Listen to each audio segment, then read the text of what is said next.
up guys, it's James from Buddyfight Weekly, and today we have a deck profile of Bren's Shadow Shade deck, and yeah, I'll leave it to him. Welcome. As usual, this is running from the Magic World. That's pretty much all I play. And I chose Silhouette Leon as a buddy because that's the easiest card to play, really. Regardless of whether you play Joe or Terry, you really want to have something on the side, and Leon will always get that done for you, so that's why I chose him. So moving on, because I run him as my buddy, 4 copies of Silhouette Leon, simple card. It gains +1 critical if you have total soul of 2 or more on your field, so hey, it's worth it. My personal tech card, 2 copies of Boy Transformation Asmodai. This lets me bounce any card by discarding a card, and it's just great for getting rid of anything that is really problematic, like set spells or side 3 monsters or weapons, especially stuff that costs a lot. Because really what you want to do is control your opponent's gauge. Alright, moving on, 4 copies of Balin. I'm running 4 copies of Balin actually due to something else I will be discussing later, but right now 4 copies of Balin. I want to drop this down to 3 at one point. 4 copies of Sinbar. Sinbar is a decent card in Shadow Shades. You can discard it to add any Shadow Shade in your drop zone, in Shadow Shade monster rather, from your drop zone to your hand. You can do it 1 per turn, so, oh no, one of my guys who got stuck in my gauge, I can grab it. Don't forget the 3 credit. Not to worry about that. 2 copies of Illusionist of Shadowform Silhouette Joe. Why 2? Because I only have 2. If I had a third, I would be running 3 and I would be cutting 1 Balin, but I'm running 2 because that's all I have. Would you run 4? Donate, please.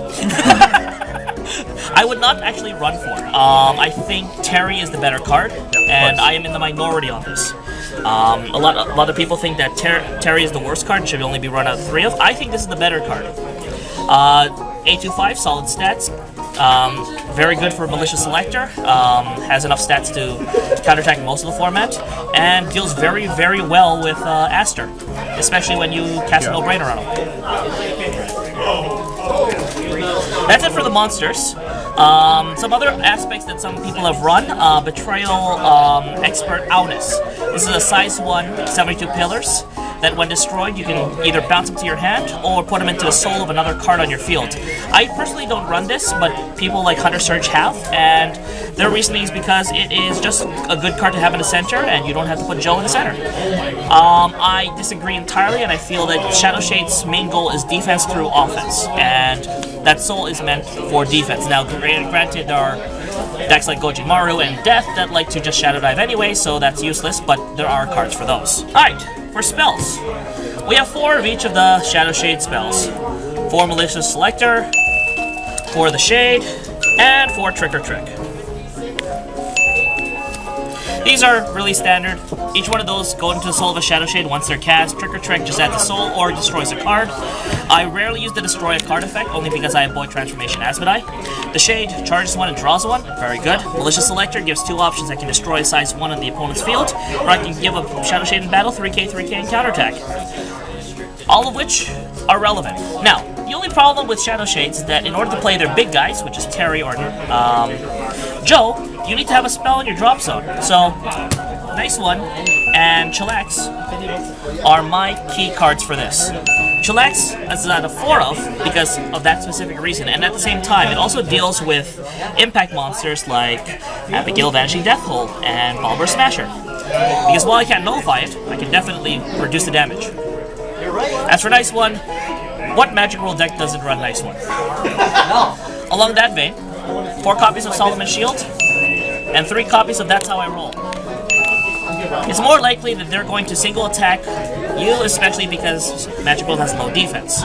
Because of that, Solomon's Shield has a higher value, and That's How I Roll only works on size 2s or higher, which I really want to have in the center anyways. Great. Either way, it's great for anti-penetrate and for protecting that precious soul of yours. And finally, 3 Never Say Never. Never Say Never is an interesting card in that it can refill my hand. I go through hand a lot, and as such, I get to go through and draw more cards. It also fixes my gauge quite a bit, and that's the reason why I don't run Key of Solomon First Volume. For sideboard, I run 3 copies of Magical Glue. if you've heard my opinions on this card before the set came out, I thought this was the worst Magic World card out of the set, and I swore I would never be running it. It's in my sideboard now. Don't I feel humbled? Well, the main reason for this is that there are actually legitimate reasons to rest a size 2 on your opponent's field, and this is a great card for the Kaizerion matchup, especially when you don't have to pay 2 gauge. Gauge is precious in this deck, and as such, it's just great to be able to have a little discount. 3 Abracadabra. This is usually for any other Magic World decks. Typically, cards like Barking Solomon, Nice One, any shields.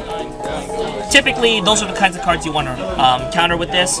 You're all about being defensive through aggro, and as such, you don't really have a long game. So you really want to finish the game as fast as possible, and that's what this card is there for. 3 copies of 100 Demon Sorcery, no-brainer, because I hate you, Aster. This also deals with Yamageto. This deals with any heavy soul decks like the Mirror Match. It's just a great card in general, and it's a destroy effect in Magic World, which you kind of rarely see. So even if they don't even run soul, if they have just ways to protect it, you have this to just double or triple destroy. And finally, a 3rd copy of Void Transformation Asphodite, because why not? Alright. Well, thank you so much, Bren, for your deck profile. And like, comment, subscribe if you like this deck profile. Give a thumbs up. Alright, see you guys.